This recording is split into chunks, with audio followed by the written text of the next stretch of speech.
يا أيها الذين آمنوا أطيعوا الله وأطيعوا الرسول ولا تبطلوا أعمالكم. قال الله تعالى في محكم تنزيله: أعوذ بالله من الشيطان الرجيم من همزه ونفخه ونفثه فاذكروني أذكركم واشكروا لي ولا تكفرون. وقال تعالى في أواخر سورة الجمعة: واذكروا الله كثيرا لعلكم تفلحون. أخرج البخاري عن أم المؤمنين عائشة رضي الله عنها قالت: كان رسول الله صلى الله عليه وسلم يذكر الله على كل أحيانه متفق عليه أو كما قال عليه الصلاة والسلام. معزز حاضرین، بزرگوں، نوجوان دوستوں اور پردہ خواتین اسلام، آج کے خطبہ جمعہ میں ہم آپ کے سامنے اس موضوع سے متعلق کچھ باتیں آپ کے سامنے رکھیں گے: دعاؤں اور ذکر میں ہونے والی غلطیاں اور بدعات۔ سب سے پہلے میں نے آپ کے سامنے 2 آیتیں پڑھی اور ایک حدیث پڑھی، اس کا ترجمہ کر کے اپنے خطبے کو آگے بڑھاتے ہیں۔ اللہ تبارک و تعالیٰ نے سورہ بقرہ میں کہا: فَاذْكُرُونِي أَذْكُرُكُمْ۔ اللہ تبارک و تعالیٰ کا ارشاد ہے: تم مجھے یاد کرو، میں تم کو یاد کروں گا۔ اس آیت کی تفسیر میں سید التابعین سعید ابن جبیر رحمہ اللہ کہتے ہیں: اذکرنی بطاعتی اذکرکم بمغفرتی۔ اے لوگو، اللہ تعالیٰ فرماتا ہے تم میری اطاعت کر کے میرا ذکر کرو اور میں انشاءاللہ میں تمہاری مغفرت کروں گا۔ جب بھی خطبہ جمعہ ختم ہوتا ہے تو یہ جملہ بہت سنتے ہیں: وَلَذِكْرُ اللَّهِ أَكْبَرُ وَاللَّهُ يَعْلَمُ مَا تَصْنَعُونَ۔ اللہ تعالیٰ سورہ عنکبوت میں فرماتا ہے اس دنیا میں سب سے بہترین اگر کوئی چیز ہے تو وہ اللہ کا ذکر ہے۔ جمعہ کا دن بھی اللہ تبارک و تعالیٰ کا زیادہ ذکر کرنے کا حکم دیا گیا، چنانچہ اللہ نے کہا: وَاذْكُرُوا اللَّهَ كَثِيرًا لَعَلَّكُمْ تُفْلِحُونَ۔ اے لوگو، جمعہ کے دن بھی اللہ کا زیادہ ذکر کرو تاکہ تم کامیاب ہو جاؤ۔ جمعہ ہمارے درمیان میں ہماری روحانی تربیت کے لیے آتا ہے۔ جمعہ کے دن 2 کام ہمیں کثرت سے کرنا چاہیے۔ ایک تو یہ ہے کہ جیسے ہی جمعرات کی شام آتی، جمعرات کی مغرب آتی، اس وقت سے لے کر جمعہ کے دن عصر کے سورج کے غروب ہونے تک زیادہ سے زیادہ نبی کریم صلی اللہ علیہ وسلم درود کا اہتمام کرنا چاہیے۔ دوسری چیز ہے سورہ کہف کی تلاوت، اور اسی کے ساتھ عصر کے بعد سے لے کر مغرب تک دعاؤں کا اہتمام کرنا چاہیے۔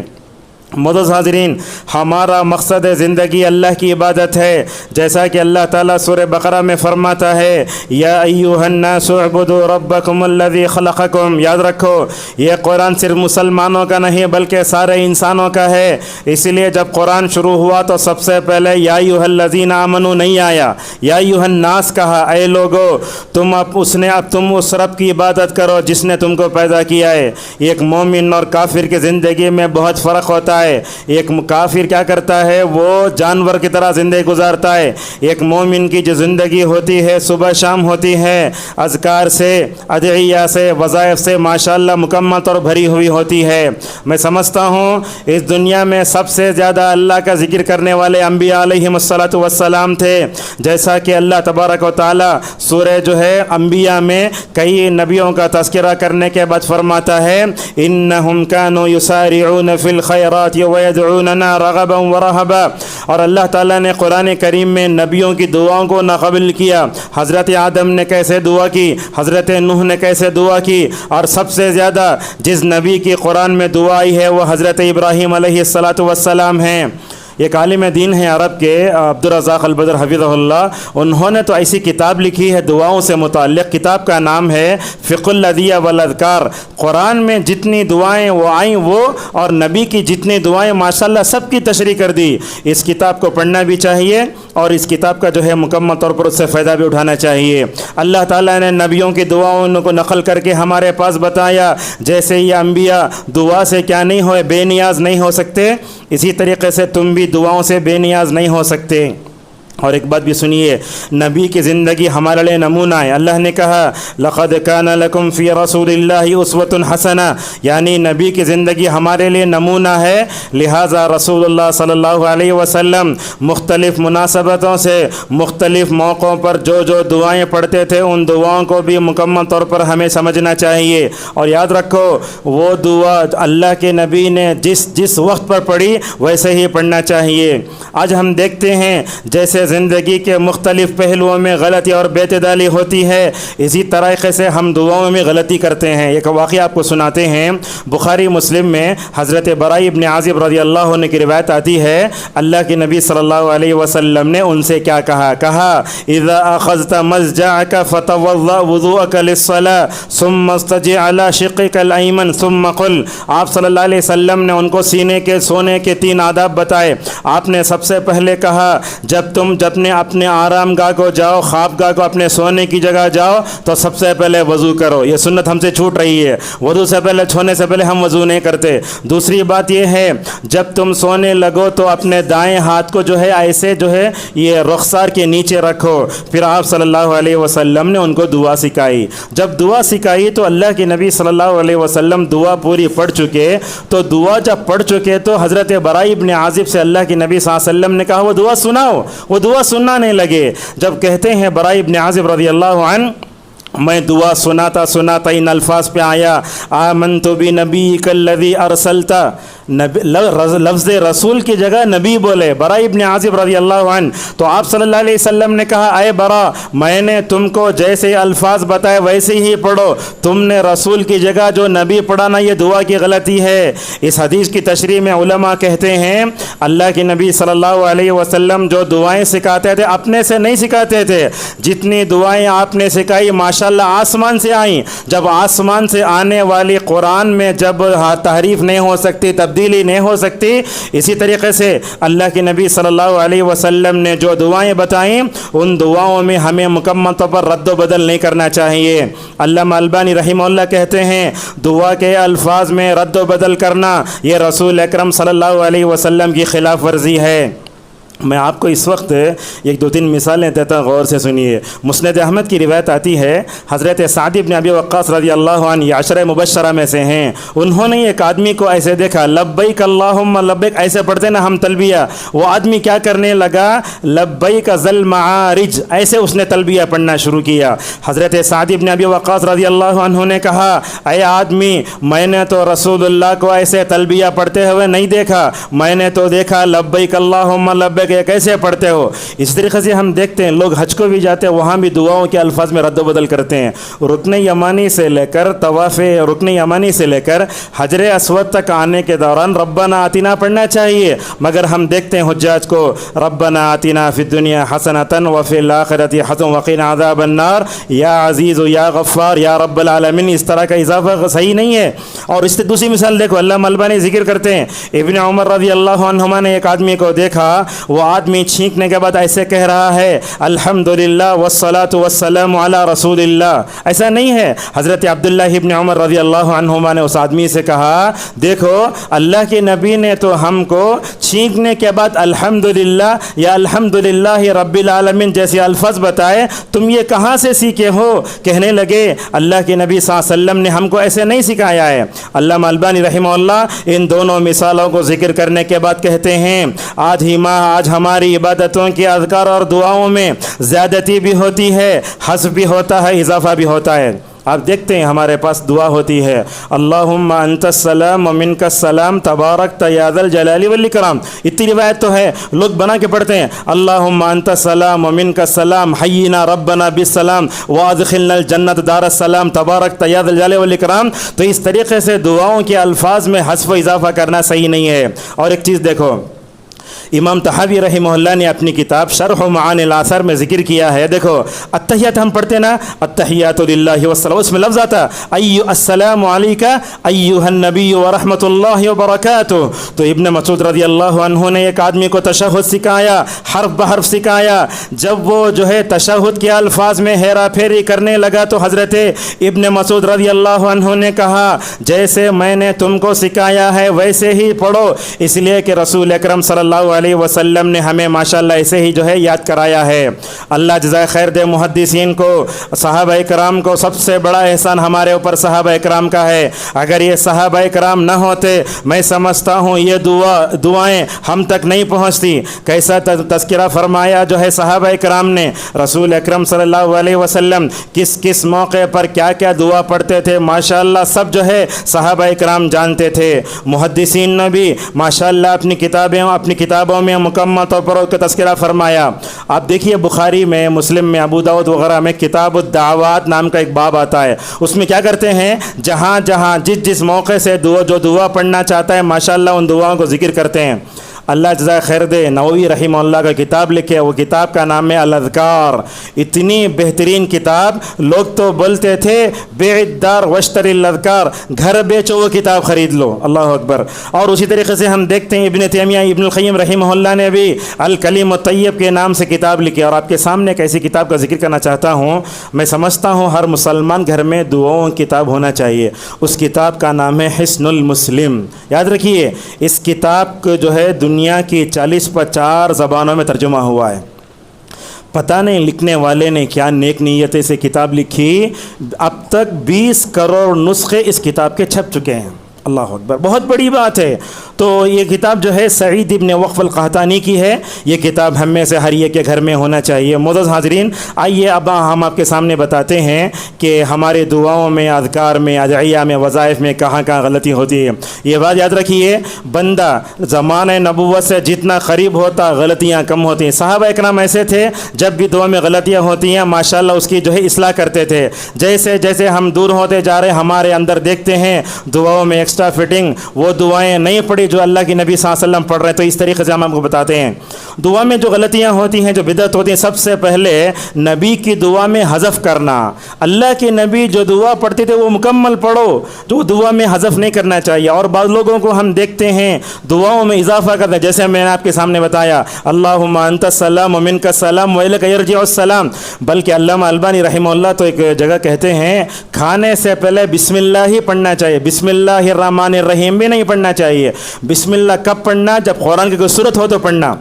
اور اس طریقے سے کچھ لوگ دعائیں بناتے ہیں، آپ بعض مساجد میں دیکھیں گے وہاں گئے تو وضو کی نیت لکھی ہوئی عربی میں، بسم اللہ العظیم ولا ملت العظیم، پتہ نہیں کہ ہم کو یاد بھی نہیں ہے وہ۔ اور اسی طریقے سے ہم دیکھتے ہیں زبان سے وضو اور نماز کے لیے نیت کرتے ہیں۔ بعض لوگوں کو دیکھتے ہیں کان کی لوگی تک لے جاتے، میں اس امام کے تابع کھڑے ہو کر 4 رکعت نماز پڑھنے کے لیے نیت کرتا ہوں، حالانکہ حنفی فقہ کی کتابوں میں بھی اس کا ذکر نہیں ہے، پتہ نہیں لوگ کہاں سے لا لیتے ہیں۔ تو اس طریقے سے بعض لوگوں نے وضو کے ہر اعضاء کو جو ہے دھونے کے لیے دعا بنائی۔ جب ہاتھ دھوتے پڑھتے اللہم یمن کتابنا، جب پیر دھوتے ہیں بولتے اللہم ثبت اقدامنا علی الصراط۔ حالانکہ شروع میں بسم اللہ پڑھنا، آخری میں 3 دعائیں پڑھنے کی ہیں، ورنہ وضو کے ہر عضو کو دھونے کے لیے کوئی دعا بھی نہیں ہے، دعائیں بنا لیے لوگ۔ اور اسی طریقے سے ہم دیکھتے ہیں بیت الخلاء میں جاتے وقت بسم اللہ اللہم انی اعوذ بک من الخبث والخبائث پڑھنا چاہیے، اور نکلتے وقت غفرانک پڑھنا چاہیے۔ مگر یہ دعا لوگ پڑھتے ہیں الحمدللہ الذی اذهب عنی الاذى وعافانی، اس دعا کا کیا مطلب ہے وہ بھی سن لیجیے آپ۔ تمام تعریفیں اس اللہ کے لیے ہیں جس نے تکلیف کو دور کیا اور مجھے عافیت بخشی۔ اندر گئے باہر آئے تو معنی سمجھ میں آ رہا ہے، مگر یہ ابن ماجہ کی روایت ضعیف ہے۔ سلیمان روحیلی حفظہ اللہ کہتے ہیں یہ انس رضی اللہ عنہ کی روایت ہے، مگر یہ ضعیف ہے، لہٰذا نکلتے وقت غفرانک پڑھنا چاہیے۔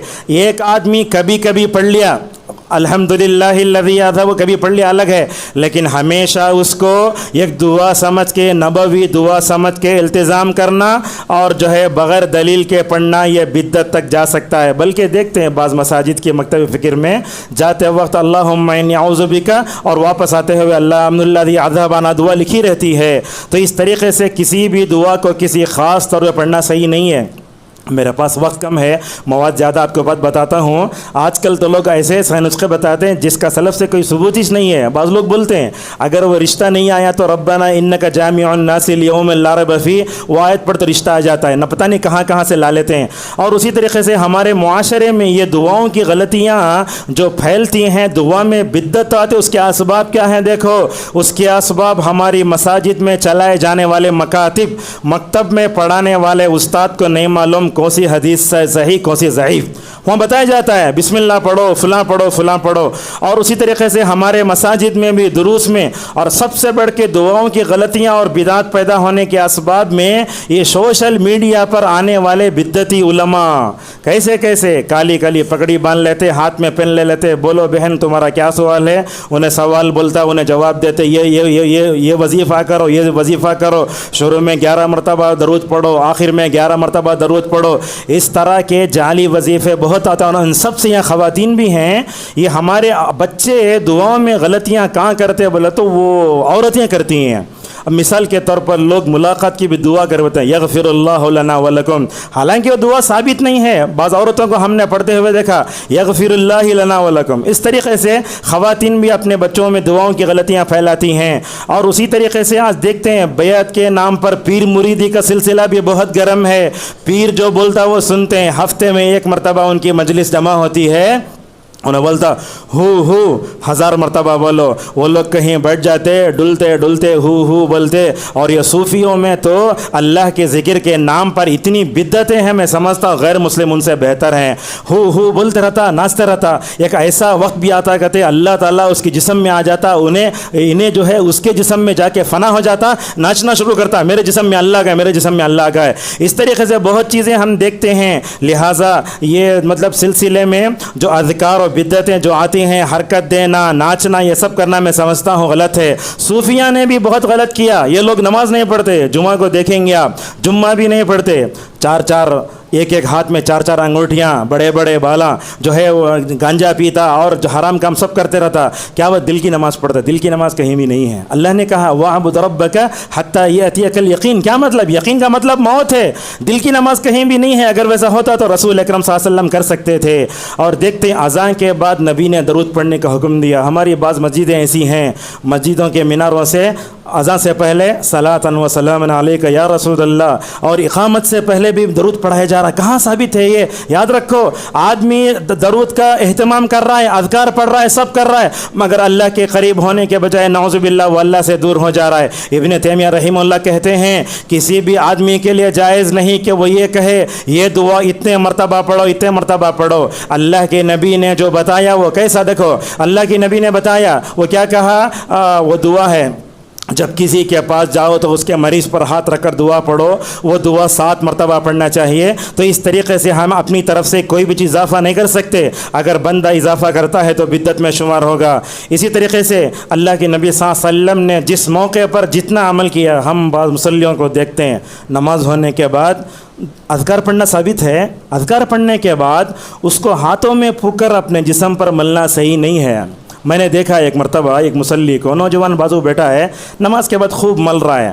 اب میں نے اس کو انتظار میں دیکھا، اکیلے میں بلایا. میں نے کہا اللہ کے نبی صلی اللہ علیہ وسلم سے تو نماز کے بعد اذکار پڑھنا ثابت ہے، مگر اذکار کر کے اپنے جسم پر ملنا ثابت نہیں. ابن عثیمین رحمہ اللہ کہتے ہیں اللہ کے نبی جس وقت جیسے ذکر کرے ویسے کرو. اللہ کے نبی سوتے وقت ویسے کرے ہیں. اگر تمہیں مسجد میں بیٹھ کر اپنے ہاتھ میں تھو بل کے پھونک لے تو غلط ہے یہ. لہٰذا نماز کے بعد اذکار پڑھو مگر اپنے جسم پر ملنا نہیں ہے. مگر اللہ کے نبی صلی اللہ علیہ وسلم سے وہ جو ہے مطلب سوتے وقت پڑھنا ثابت ہے. جیسا کہ حضرت عائشہ رضی اللہ عنہا فرماتی ہیں رسول اکرم صلی اللہ علیہ وسلم بیمار ہو تو مجھ سے کہنے لگے یا عائشہ میں اچھا تھا تو پڑھتا تھا، اب میں بیمار ہو چکا ہوں. دیکھو بالکل مرض الموت میں بھی اللہ کے نبی کو دعائیں چھوٹتی نہیں ہیں. حضرت عائشہ رضی اللہ عنہا فرماتی ہیں میں سورہ فلق ناس پڑھ کے ماشاءاللہ رسول اکرم صلی اللہ علیہ وسلم کو مکمل طور پر پھونکا کرتے تھے. اور ایک بات بھی ہے، ابن مسعود رضی اللہ عنہ کہتے ہیں ایک دن کوفے کی مسجد میں داخل ہوا، کچھ لوگ لائن سے بیٹھے ہیں، ساتھ میں کنکریاں ہیں. سبحان اللہ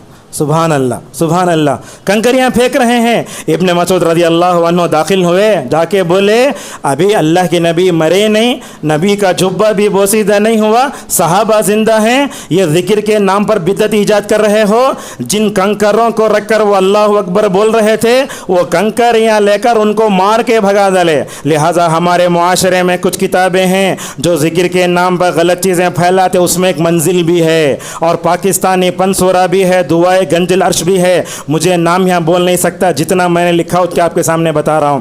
اور اسی طریقے سے ہمیں عدد بھی بتانا چاہیے. کرونا کا وقت آیا تو لوگ بولتے تھے لا الہ الا انت سبحانک انی کنت من الظالمین، 313 مرتبہ پڑھے تو کرونا کی بیماری نہیں آتی. لوگ بولتے شروع میں جو ہے 11 مرتبہ درود پڑھو، بعد میں 11 مرتبہ درود پڑھو. اس طرح کی کوئی چیز نہیں ہے. لہٰذا اللہ کے نبی صلی اللہ علیہ وسلم جہاں مثلا نماز کے بعد 3 مرتبہ استغفر اللہ پڑھنا چاہیے. آپ 6 مرتبہ پڑھ نہیں سکتے، 2 مرتبہ پڑھ نہیں سکتے.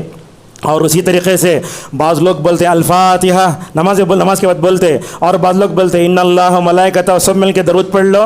اور اسی طریقے سے نماز کے بعد اجتماعی دعا کرنا یہ بھی کہاں ہے؟ ابو حنیفہ رحمہ اللہ کی کتابیں، عربی کتابیں دیکھ لو آپ، جتنی عربی کتابیں میں سمجھتا ہوں کسی بھی کتاب میں نماز کے بعد اجتماعی دعا کا ذکر نہیں ہے۔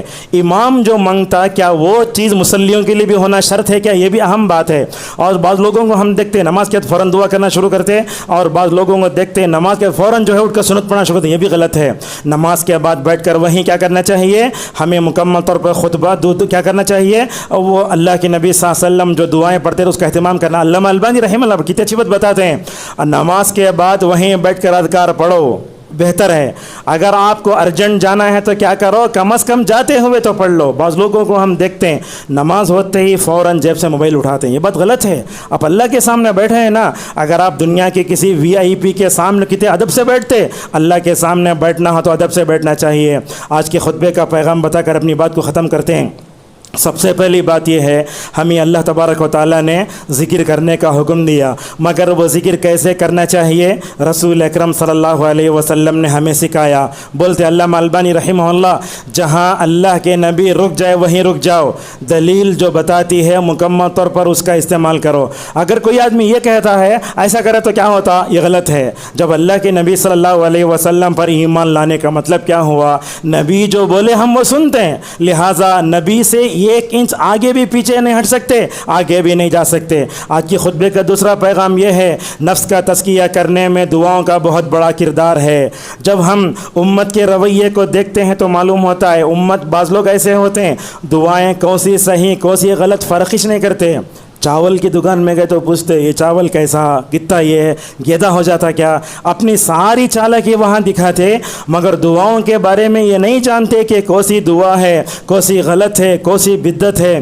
اور اسی طریقے سے دعاؤں سے متعلق ضعیف اور موضوع احادیث سے بھی دور ہونا چاہیے۔ کیسے؟ مثلا کھانے کے بعد دعا پڑھتے الحمدللہ الذی اطعمنا وسقانا وجعلنا من المسلمین، یہ دعا ضعیف ہے، یہ دعا پڑھنا چاہیے۔ الحمدللہ الذی اطعمنی ھذا ورزقنیہ من غیر حول منی ولا قوہ۔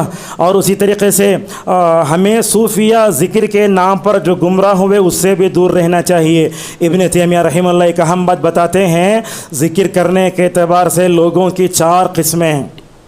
سب سے بہتر وہ ہے جو دل سے بھی ذکر کرتا ہے، زبان سے بھی ذکر کرتا ہے۔ دل میں اللہ کی عظمت کو بٹھاؤ، بعد میں اللہ کا ذکر کرو۔ دوسرا یہ ہے بعض لوگ اپنے دل سے اللہ کو ذکر کرتے ہیں۔ سچ فرمایا رسول اللہ صلی اللہ علیہ وسلم نے، ایک آدمی ایسا ہوگا اللہ تعالیٰ کے عرش کے سائے میں جو تنہائی میں اللہ کو یاد کیا ہوگا، اس کی آنکھوں سے آنسو بہہ گئے ہوں گے۔ اس حدیث کی تشریح میں قرطبی رحمہ اللہ کہتے ہیں، بندہ جب تنہائی میں بیٹھتا ہے تو اللہ تعالیٰ کی محبت میں روتا ہے، کبھی وہ کیا کرتا ہے اپنے گناہوں پر روتا ہے۔ لہٰذا کبھی جب تنہائی میں بیٹھتے ہیں تو ہمیں جو ہے کبھی اللہ تعالیٰ کو زیادہ یاد کرنا چاہیے۔ اور اسی طریقے سے دعا کی جو صحیح کتابیں ہیں ان کتابوں کو بھی ہمیں جاننا چاہیے۔ میں آپ کو نصیحت کرتا ہوں، آپ کے پاس حصن المسلم ہمیشہ ہونا چاہیے۔ پاکٹ سائز کی ہے وہ، آپ اسے بھی رکھ سکتے، اور پلے اسٹور میں جا کر آپ دیکھیں یہ حصن المسلم ماشاءاللہ وہ فون میں بھی رکھ سکتے ہیں۔ آج ہمارے فون میں گانے ٹک ٹک پتہ نہیں کیا کیا بھرا ہوا ہوتا ہے۔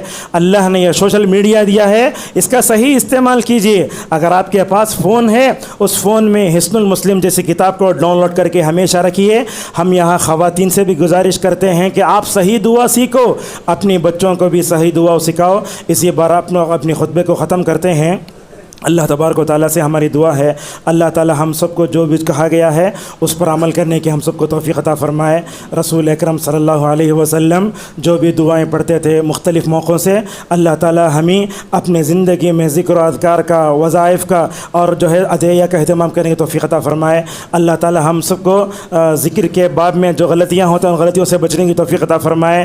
اللہ تعالیٰ ذکر کے باب میں جو بھی بدعتیں ہیں اللہ تعالیٰ تمام بدعت سے ہماری حفاظت فرمائے۔ وآخر دعوانا الحمد للہ رب العالمین۔